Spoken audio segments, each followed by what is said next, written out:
falhando tudo, não falharão. Se das estrelas o brilho cessa, mas as promessas brilharão. Glória a Deus. O segundo tópico, meus irmãos, da nossa lição: Deus não mente nem se arrepende. Glória a Deus. Nós que estudamos a Bíblia, a palavra de Deus, nós precisamos sempre ter em mente, irmãos, nós vamos ler um texto, tá? Nós vamos ler um texto. O que é o texto? Aquilo que eu estou lendo, aquilo que eu separei. Capítulo 1, versículo de 1 a 5.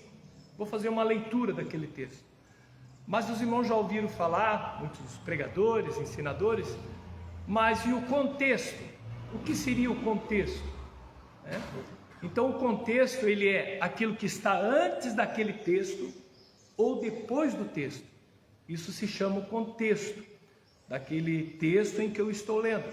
Então nós estamos aqui nesse segundo tópico e ele é muito importante nós entendermos aqui, tá? A primeira impressão que se dá é que tem uma discrepância aqui, que tem um desencontro.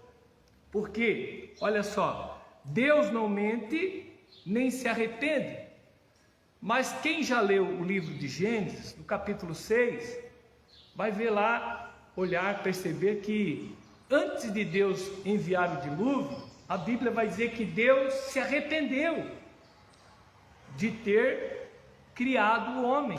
Olha só, às vezes nós fazemos uma concepção de uma pessoa por uma atitude dela. Nós julgamos alguém por uma atitude, boa ou ruim. Nós fazemos, montamos uma ideia de uma pessoa por um gesto, por uma atitude. E a pessoa às vezes não é aquilo.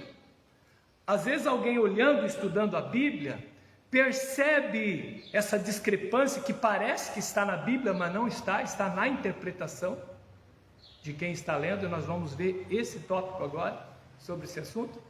Então às vezes alguém olha assim e vê uma coisa diferente ali e deixa de acreditar em Deus, deixa de prosseguir no seu relacionamento com Deus, infelizmente. Mas como nós estamos numa escola, estamos aqui para aprender, aleluia, nós vamos procurar trazer esse assunto. Estamos aqui também com o nosso pastor, isso nos traz segurança, sempre nos trouxe segurança, estar junto com o professor, estar junto com o pastor. Então, podemos cometer algum erro? Podemos errar, mas é importante que aquele que ensina se dedique ao ensino, porque há uma responsabilidade muito grande. Depois de algo entrar errado aqui, irmãos, para sair tem dificuldade, Então, leamos o primeiro subtópico: Deus não mente nem se arrepende. Em Números, lemos que Deus não mente nem se arrepende. Números 23 e o verso 19. Ao longo do capítulo 23, há um contexto, olha só, há um contexto que reforça a verdade de que o Altíssimo não mente nem se arrepende.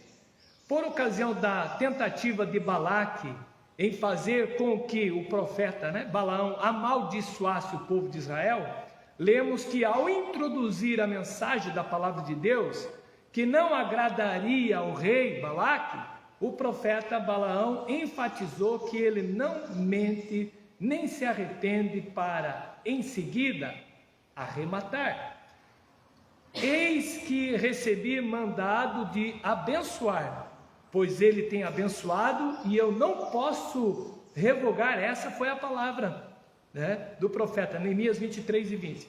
Assim Balaão não podia fazer o que Deus não havia decretado. Olha só, se Deus abençoou, aleluia, está abençoado, Algumas pessoas usam esse texto para pregar contra a feitiçaria, contra a macumba, Por quê? Porque Deus, irmão, Ele é imutável, Deus é soberano, Ele tem todo o poder nos céus e na terra. Se você está na presença de Deus, está seguindo a tua vida pela palavra, pautado pela palavra de Deus, você não deve temer a nada. Agora, se eu sou um conhecedor da palavra de Deus e não caminho por Cristo, não caminho na presença do Senhor, aí eu estou sujeito, irmãos, a sofrer algumas consequências, né? Então, aquilo que Deus abençoou e você está vivendo dentro do propósito de Deus, continue confiando no Senhor, como o diácono irmão Nelson ministrou aqui. Porque a palavra de Deus, ela é inerrante, ela é inspirada e ela é infalível. Amém, meus irmãos? Glória seja dada ao nome santo do Senhor. Eu anotei aqui, Deus é imutável.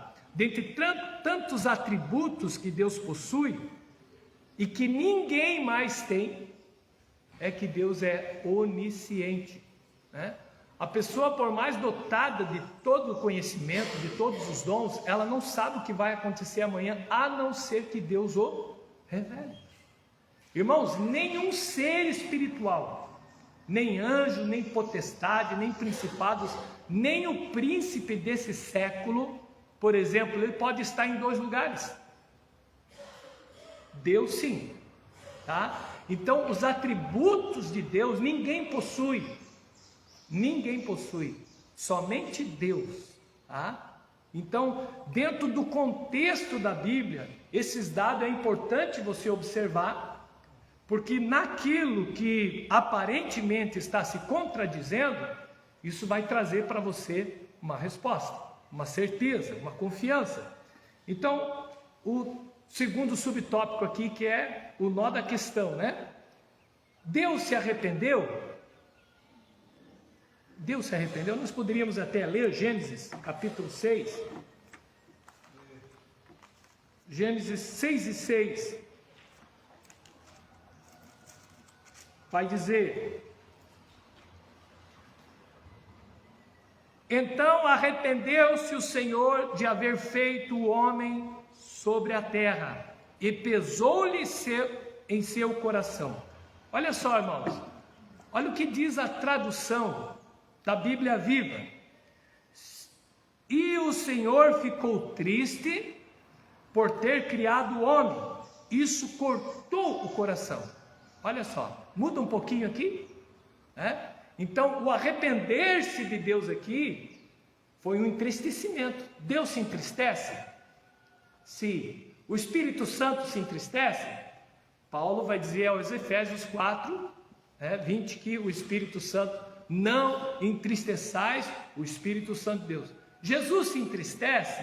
Bom, lá em João, a Bíblia vai dizer que Jesus chorou, se entristeceu-se, né?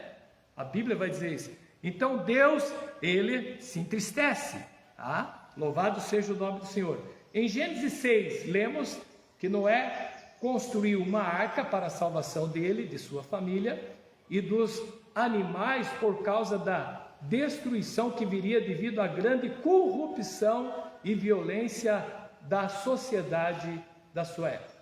Entretanto, esse mesmo texto diz que Deus havia se arrependido de ter feito o ser humano, pois pesou-lhe o coração. Então, esse arrependeu-se aqui está relacionado com Deus se entristecer, ao contemplar o caminho de corrupção e violência que a humanidade decidiu trilhar. Assim poderíamos nos perguntar, afinal de contas, Deus se arrepende?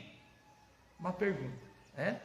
A resposta, irmãos, nós podemos olhar aqui do nosso questionário, na pergunta 3, o que tem a ver o arrependimento de Gênesis 6? Olha o que a resposta que nós temos aqui na nossa lição. Nada tem a ver com algo que Deus tenha feito de errado. Nós falamos que Deus é onisciente, né? Olha só, você entendendo que Deus é onisciente, Ele não vai fazer algo errado, Ele não vai fazer algo que Ele venha se entristecer. No que Ele projetou, no que Ele falou, não. Mas o que envolveu aqui foi a atitude da humanidade, o caminho que eles escolheram. Olha só, ou alterado um plano original, mas sim com que a humanidade fez com o plano e o propósito que o Senhor havia delineado para ela desde sempre. Então, irmãos, eu faço um alerta aqui para os irmãos, nossos internautas, que estão estudando essa lição conosco. Cuidado quando alguém vem colocar em risco a autoridade de Deus, a autoridade da Bíblia, né? A pessoa do Espírito Santo. Quando vem com certos assuntos, eles usam até a Bíblia para tentar fazer com que você se desvirtue do Deus vivo, do único que pode salvar. Quando nós olhamos, por exemplo, lá para a Epístola de João, nós vamos olhar no capítulo 1, verso 8, nós vamos ver a Bíblia dizendo, João falando, que aquele que diz que não mente, é mentiroso, tá? Porém, já um pouquinho para frente, no capítulo 3, verso 8, a Bíblia vai dizer que aquele que peca é filho do diabo. Não estou entendendo aqui agora. A Bíblia diz que não há homem que não peque, E todos aqueles que pecam são filhos do diabo. O próprio João está falando isso. Mas o que a Bíblia está querendo dizer quando João fala no capítulo 3, o versículo 8? Todos aqueles que praticam o pecado, Sem dúvida, irmãos. Eclesiastes capítulo 7, versículo 20 vai dizer que não existe homem, não existe pessoas no mundo que são perfeitos, que não erram. Todos pecam. Paulo escreve aos Romanos, capítulos 3 e 23, que todos pecaram. Então o homem peca. Então o que João está querendo dizer ali, na primeira epístola de João 3 e 8? Que aqueles que vivem na prática do pecado. O crente, ele erra, ele peca. Mas o fato do Espírito Santo morar em nós, isso nos traz arrependimento. Isso nos traz contrição no coração. E aí então nós buscamos o perdão em Cristo, pois só Ele pode perdoar o pecado. Então quando houver parece que há uma contradição na Bíblia, os irmãos podem ter certeza que isso está na tua interpretação, na minha interpretação, pois a Bíblia é a palavra de Deus, inspirada pelo Espírito Santo, inerrante e infalível. Amém, meus irmãos? Glória a Deus. O terceiro tópico da nossa lição: uma aparente contradição. Em Número lemos que Deus não se arrepende. Em Gênesis, Números 23 e 19. Em Gênesis, que ele se arrependeu. Muito bem. Contudo, em Gênesis 6, o arrependimento nada tem a ver com algo que Deus tenha feito de errado ou alterado um plano original, mas sim com o que a humanidade fez, com o plano e o propósito que o Senhor havia delineado para ele desde sempre, desde a eternidade. Juntamente com a expressão arrependimento, a expressão que está junto ali no versículo 6, pesou-lhe em seu coração, traz a conotação humana aplicada a Deus para reforçar a ideia do quanto ele se entristeceu com a escolha que o ser humano fez.